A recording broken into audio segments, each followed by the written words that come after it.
একে একে সব নেতা বের হয়ে গেছে জেল থেকে। কোথায় নির্যাতন? আমি মির্জা ফখরুলকে বলেছি তালিকা দিন, তালিকাটা প্রকাশ করুন। আজকে 80% নেতা কর্মী নাকি নির্যাতনে আছে।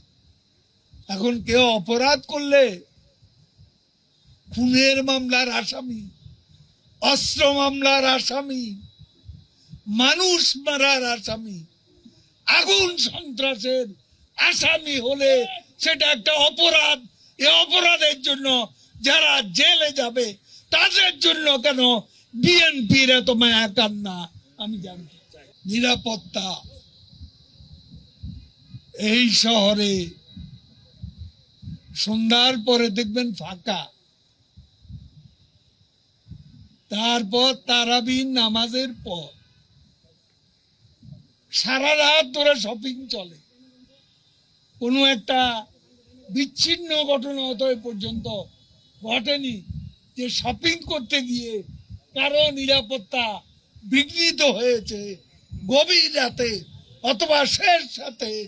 তারপরও এরা আজকে রাজনীতির বিরোধিতার জন্য নিরাপত্তাহীনতার কথা